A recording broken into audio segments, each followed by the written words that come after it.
أعوذ بالله من الشيطان الرجيم بسم الله الرحمن الرحيم السلام عليكم ورحمة الله وبركاته إن الحمد لله نحمده ونستعينه ونستهدي ونستغفره ونتوب إليه ونعوذ بالله من شرور أنفسنا ومن سيئات أعمالنا من يهده الله فلا مضل له ومن يضلل فلن تجد له وليا مرشدا والصلاة والسلام على رسوله الأمين وعلى آله وصحبه أجمعين نويت التعلم والتعليم والتذكر والتذكير والانتفاع والنفع والإفادة والاستفادة والحث على التمسك بكتاب الله تعالى وسنة رسوله صلى الله عليه وسلم والدعاء إلى الهدى والدلالة على الخير ابتغاء وجه الله ومرضاته وقربه وثوابه أما بعد.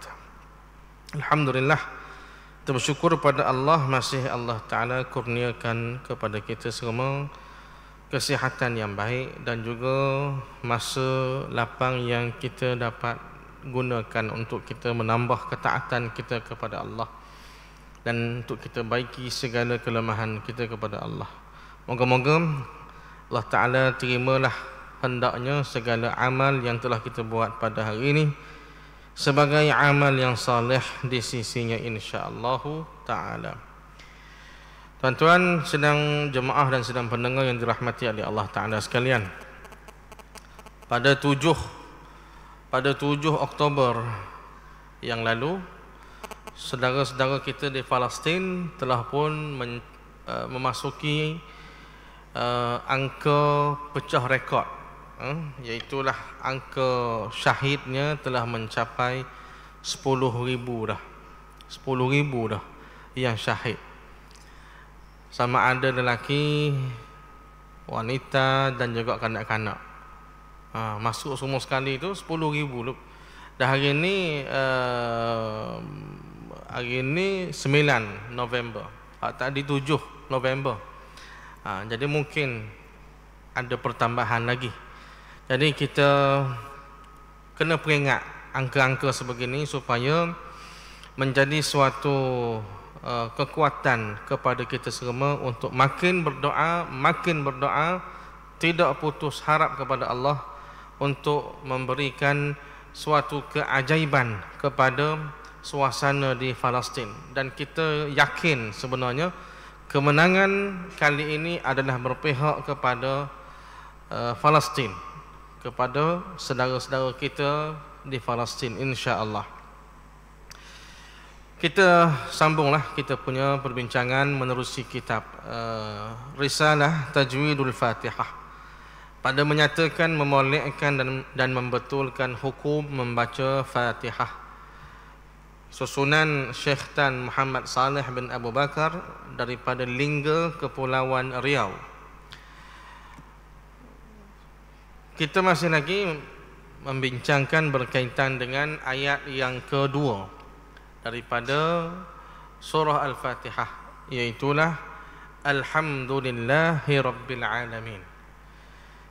Maka katanya tuan kitab kita, qala al-musannif rahimahullahu ta'ala wa nafa'ana bihi wa bi'ulumihi fid dharain amin ila an qala faedah. Alif lam pada alhamdu itu ialah alif lam qamariyah namanya, maka hukumnya wajib diizharkan, yakni nyata sebutannya. Maka jumlah huruf qamariyah itu 14 hurufnya, dihimpunkannya pada kata ibri hajjaka wa khaf aqimahu. Jadi kata tuan kitab, alif lam pada kalimah alhamdu yang depan sekali itu al.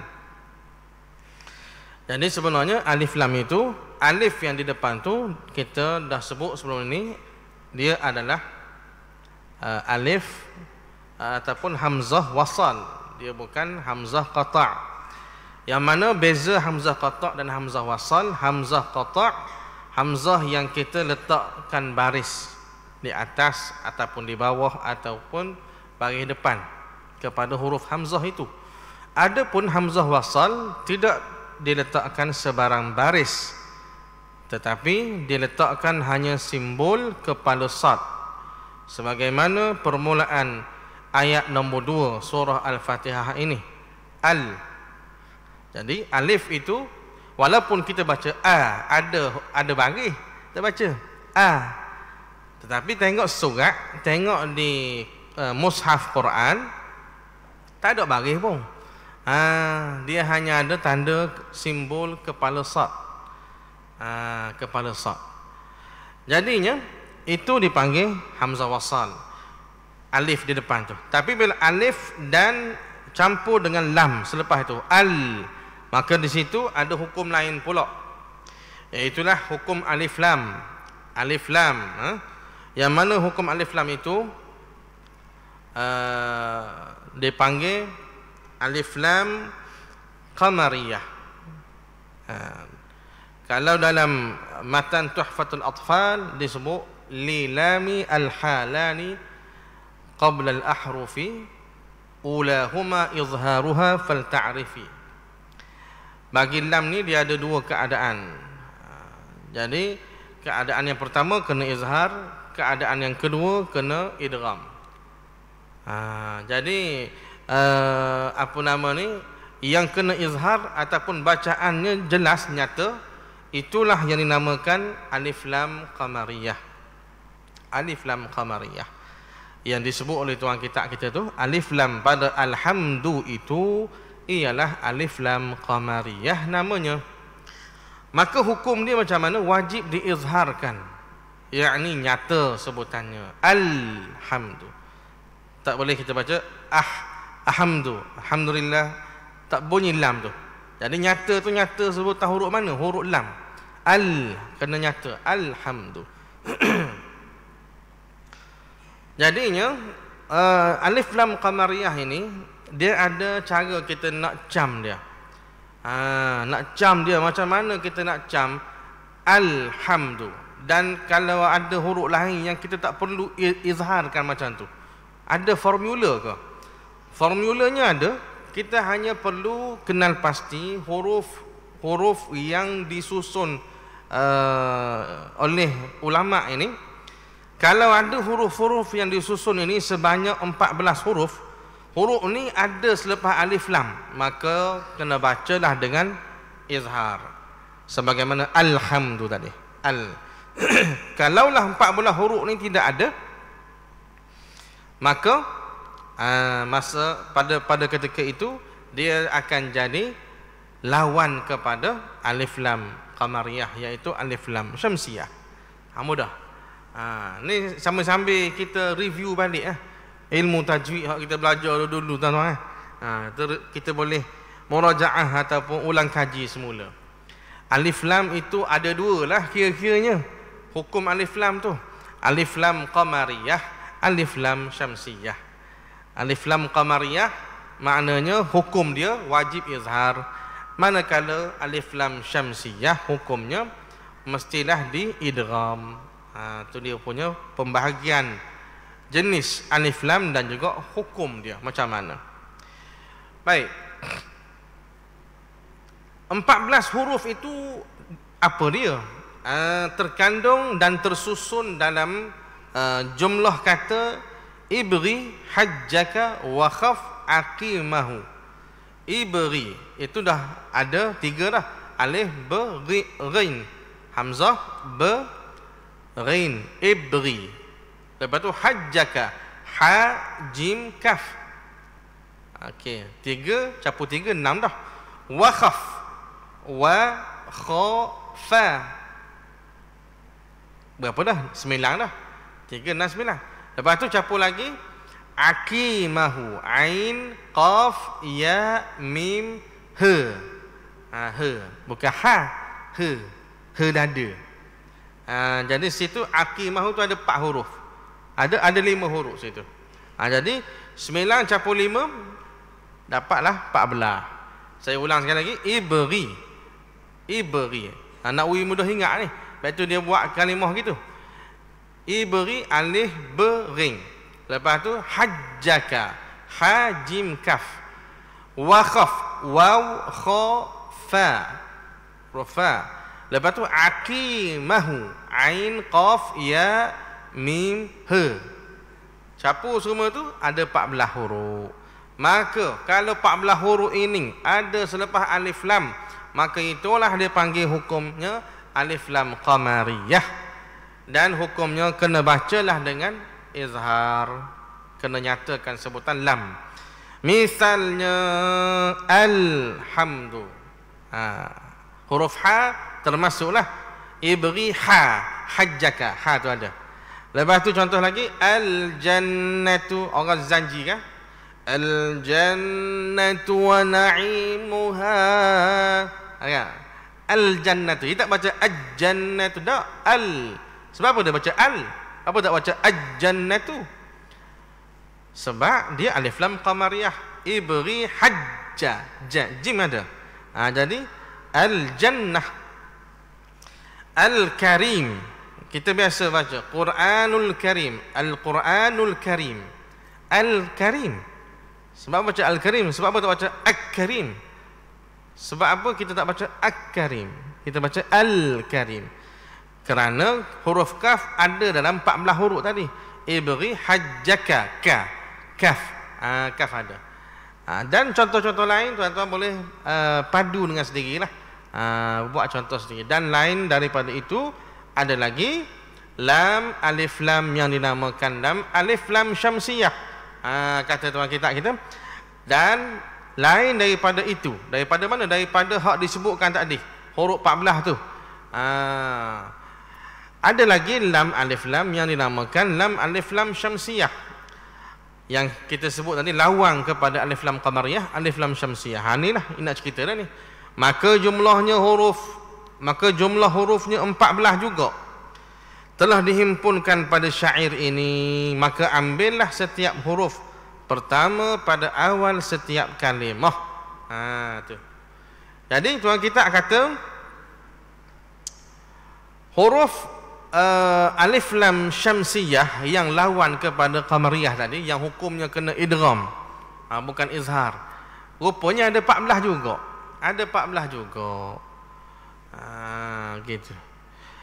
Dia susun juga. Ulama ni dia cuba fikir juga cara macam mana kita nak ingat. Hak tadi ibri hajjaka wa khaf aqimahu. Saya ingat dulu kalau huruf ikhfa hakiki. Ada guru kita mengajar dulu. Satu juza saddaqa, fasik dhatazin syazzin. Tu cara orang Melayu kita ajar dulu.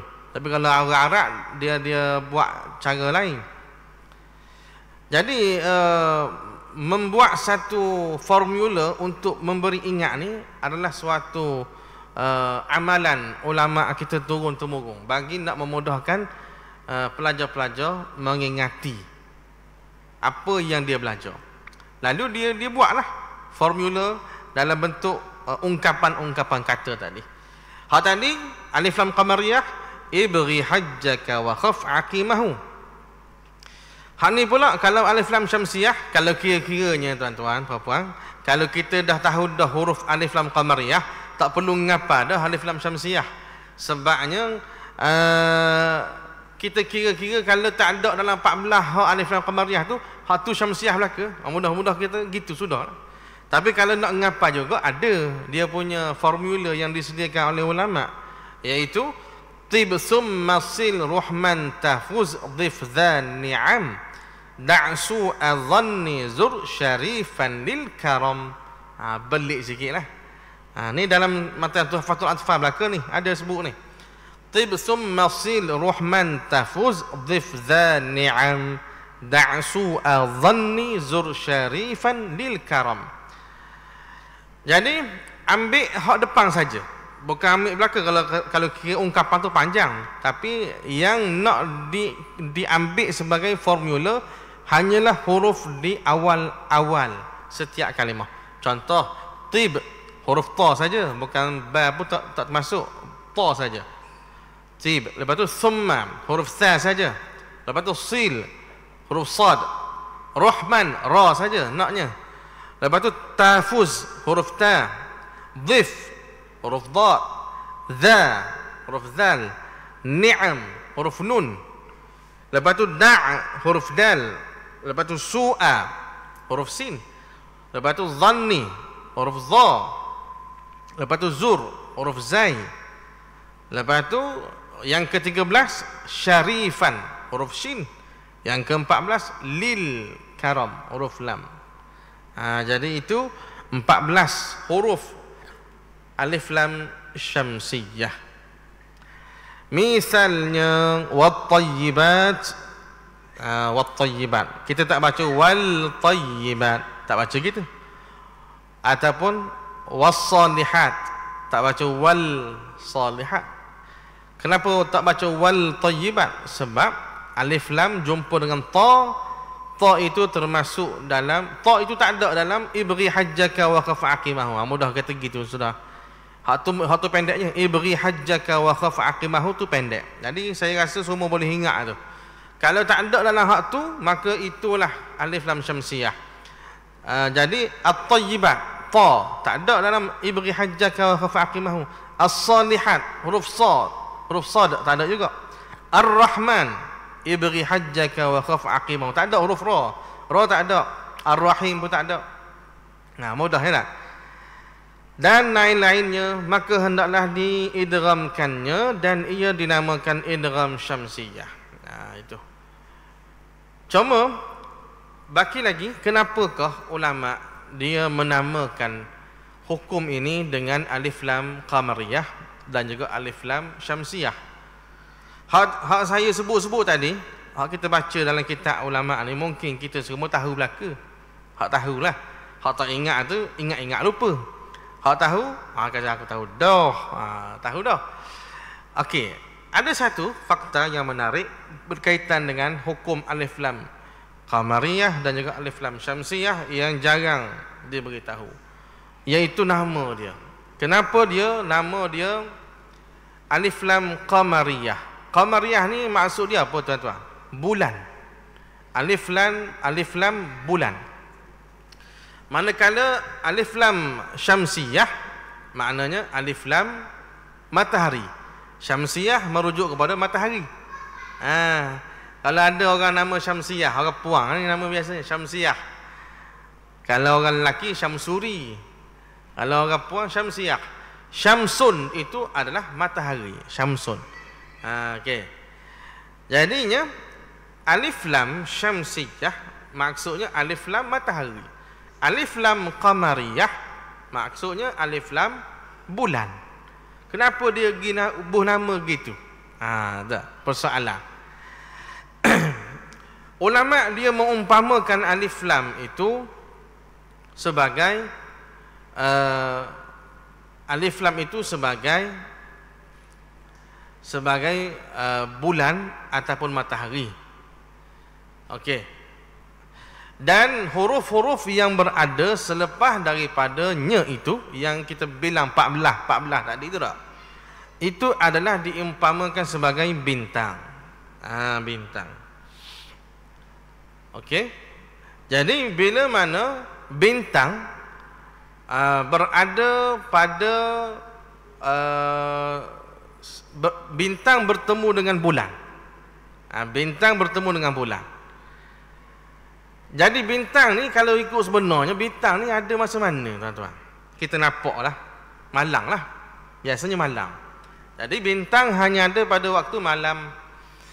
Dan pada waktu malam ini biasanya matahari tak ada. Yang ada hanyalah bulan. Walaupun sebenarnya bulan meminjam pancaran cahaya matahari. Sebenarnya ikut kajian falak, ikut kajian sains, memantulkan cahaya matahari. Tetapi oleh kerana kita dah memang tak nampak matahari, kita duk gamak ke, tu hak bulan sendiri. Kita duk gamak ke begitu. Sehingga kita mungkin akan membuat kesimpulan matahari tak ada, waktu malam hanya ada bulan. Okey, tak apalah. Kita pegang hak tu dulu. Dan bila tiba siang hari, bulan sudah tidak ada, yang ada hanya matahari. Maka bintang hanya akan nampak ketika mana adanya bulan, iaitu pada waktu malam. Manakala pada waktu siang hari, maka bintang tidak akan nampak kerana adanya matahari. Maka tak nampaklah bintang. Waktu malam matahari tak ada, bulan saja ada, maka kita nampaklah bintang.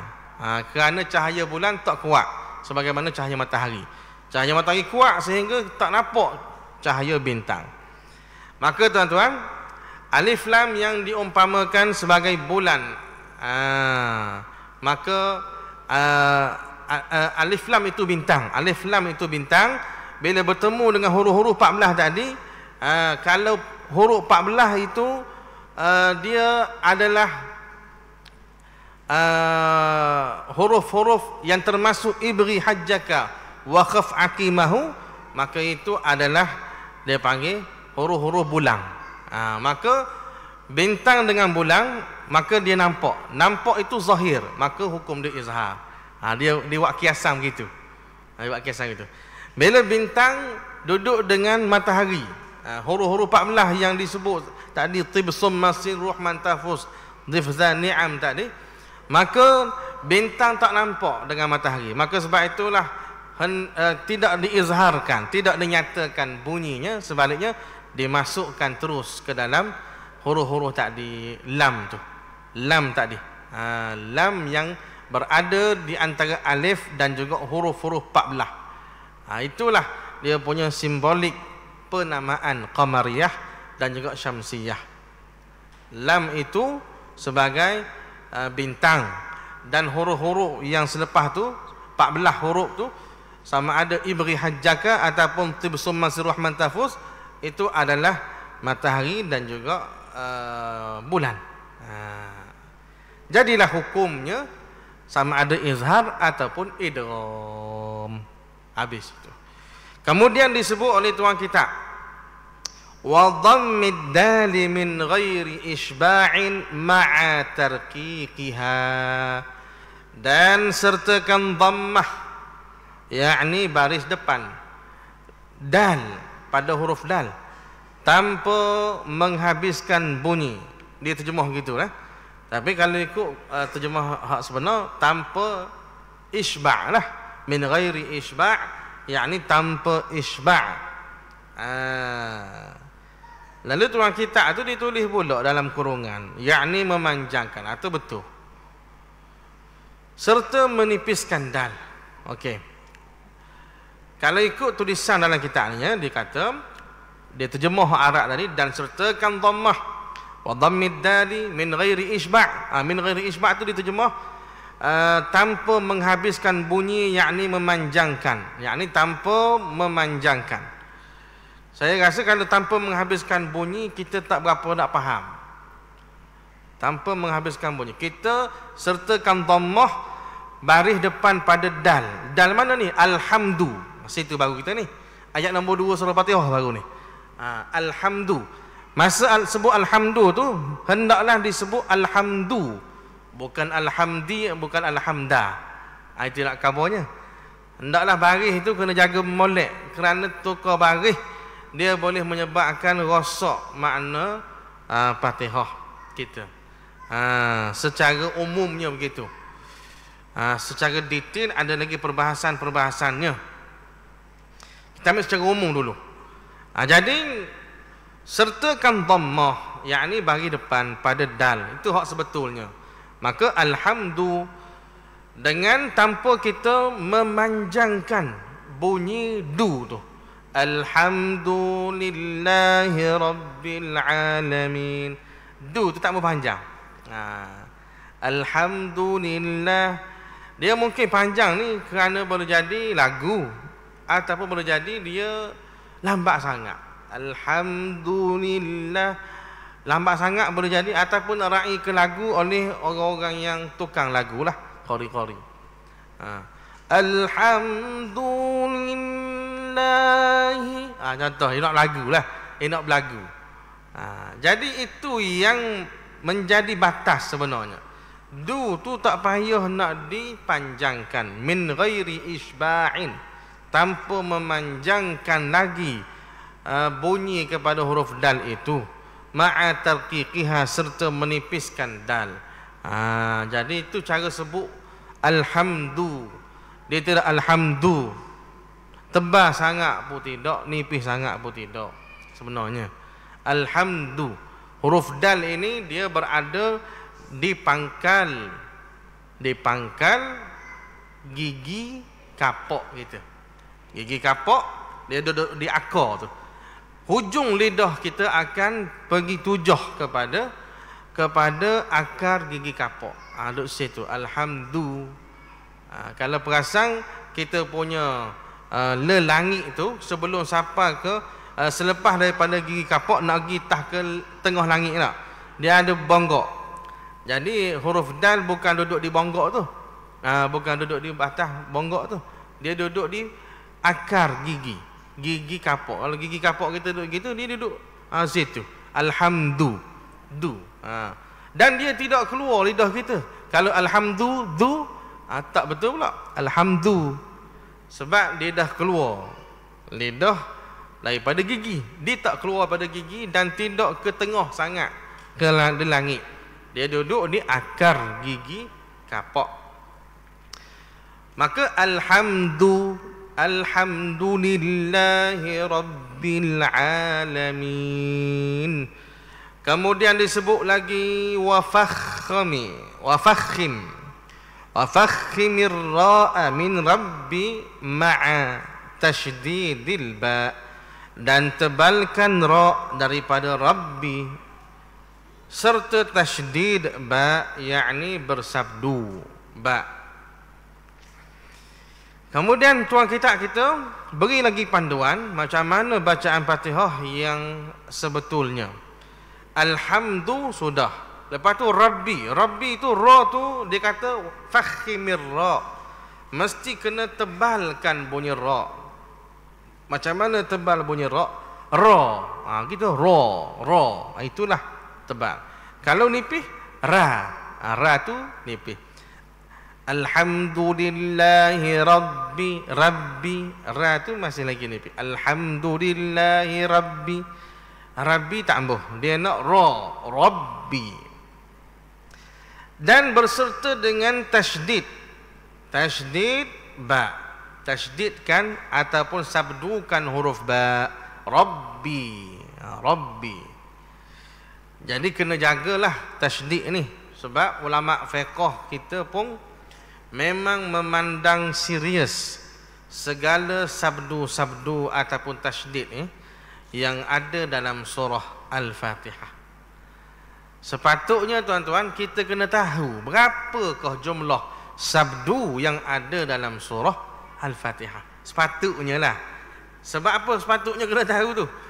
Untuk kita lebih untuk kita lebih teliti ataupun untuk kita lebih menjaga kita punya bacaan supaya tidak tinggal walau satu pun daripada sabdu. Persoalan, pernah tak kita start daripada belajar Fatihah hari tu lah, zaman-zaman kecil itu, sampai koma hari ni lah, pernah ke tidak? Ini persoalan ni. Pernah ke tidak kita ni tuan-tuan kira ada berapa sabdu dalam Fatihah ni? Orang ngajar Fatihah lah, kita kata hamba betul dah baca, hamba betul dah, hamba belajar dah dulu, hamba hari-hari duduk ulang Fatihah dalam semayang 17 kali sehari. Takkan tak betul lagi. Ramai orang beranggapan dia dah betul. Tapi kita nak tahu betul tak betul ni, kita kena mengadap orang yang berkeahlian lah, orang yang ada autoriti untuk menilai tentang kualiti bacaan kita. Siapa tu? Ahlul Quran sahaja. Bukan ahlu fiqh, bukan ahlu hadis, ahlu tasawuf, bukan. Hak tu ada disiplin ilmu masing-masing. Tapi kalau nak cek bacaan Quran, bukan pergi kepada perawat Islam, bukan pergi kepada ulama hadis, ulama fiqh, ulama perbandingan agama, bukan. Dia kena pergi pada ulama Quran juga. Kena pergi kepada ahlul Quran. Penting ni, Quran ni penting tuan-tuan. Maka kalau tak pernah lagi tuan-tuan, saya beri kerja rumah lah hari ni. Tuan-tuan balik kira lah berapa jumlah sabdu dalam surah Fatihah. Tak payah kira satu Quran, satu surah Fatihah tu saja. Berapakah jumlah sabdu yang ada dalam surah tersebut? Daripada bismillah sampai ke waladhdallin tu. kita akan jawab soalan tu minggu depan. Tuan kira dulu. Baik. Jadinya segala sabdu-sabdu yang ada dalam surah Fatihah tu memang kena dibunyikan dengan betul, kata ulama fiqh. Kalau tak betul, maka boleh jadi tak berapa tepat bacaan Fatihah kita. Dan kalau tak tepat, boleh jadi memberi kesan kepada sah ataupun tidak kita punya bacaan Fatihah dalam solat. Gitulah kesan dia. Risiko dia begitulah. Sebab itu kalau moleknya kita tahu 14 tu kat mana. Saya rasa kalau 14 ni kita amati sungguh masa kita baca Fatihah dalam semayang, seseorang yang semayang tu dia sendiri tak akan gitah lain. Kepala dia tu masa duduk semayang tak akan mikir dah nak pergi makan mana pas ni, tak akan mikir dah nak buat kerja apa pas ni. Sebab dia duduk bilang sabdu saja. Aku kena tak pergi sabdu sini, sabdu sini, sabdu sini. Secara tak langsung tuan, itulah juga boleh menjuruskan kita kepada khusyuk. Jadi saya menyeru supaya kita bilang lah. Kita pakat bilang ini malam ni. Belum tidur bilang lo. Berapa kau ada jumlah sabdu dalam surah Fatihah? Coba bilang. Dapat pahala insya-Allah. Jadi antara sabdu yang ada dalam surah Fatihah iaitulah pada ba. Pada ba Rabbi. Alhamdulillahi Rabbi. Sebelum daripada Rabbi ni ada dah sabdu lain. Cuma tuan kitab kita tak bincang hak tu, dibincang ni. Maka dia kata Rabbi tu kena tasydid oleh Rabbi. Alhamdulillahi Rabbi. Jadi Rabbi tu jangan jadi rengang. Alhamdulillahi Rabbil alamin. Rabbil alamin. Rabbi tu biar bunyi sungguh sabdu dia. Sabdu ni maksudnya tasydid. Bahasa Arab tasydid. Tasydid ni maksudnya berat ataupun bersangatan. Apa tu? Maksudnya bersangatan cara sebut dia. Berat cara sebut dia. Rabbi. Berat ke tu? Okey. Lepas tu dia kata wa hazafta hamzatal alamin ma'a izharil lamil qamariyah wa ma'a tarqiqiha wa na'imil ain. Buangkan hamzah yakni alif wasalnya bagi ain al-alamin serta izharkan yakni nyatakan lam qamariyah serta nipiskannya dan lembutkan ain jangan imalah. Tu kata tuan kita. Alhamdulillahi Rabbil alamin. Okey, perbincangan kalimah seterusnya adalah al-alamin sebagai akhir kepada perbincangan kita pada malam ni. Dia kata buangkan hamzah sebab al-alamin tu kan dia ada a juga di depan. Kalau kita tengok ada hamzah wasal juga. Maka hamzah wasal tu tak payah hirau kepada alif wasalnya dia kata. Terus saja kepada nyatakan izharkan bunyi lam.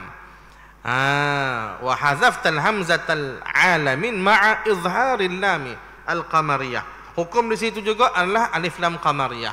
Al-alamin. Sebab apa? Sebab alif lam jumpa dengan al-ain. Ain termasuk dalam ibri hajjaka wa khaf aqimahu. Ada ain situ. Dan bila kita dah buat alif lam qamariyah al-alamin, lepas tu wa ma'a tarqiqiha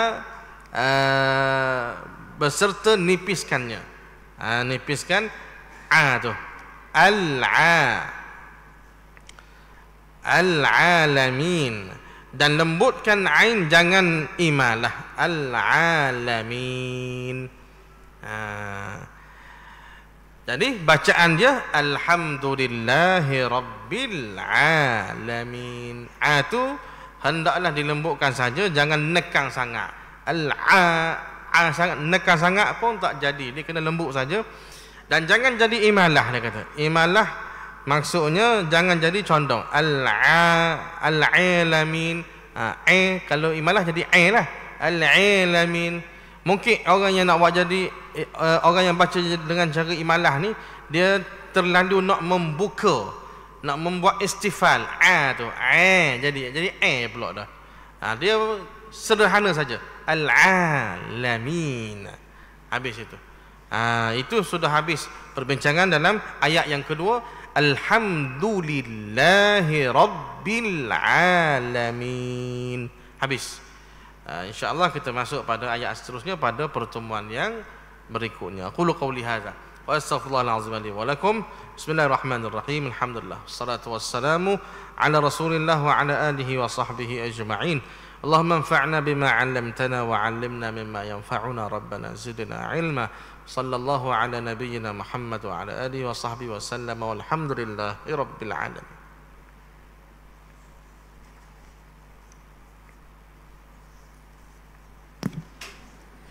الله أكبر الله أكبر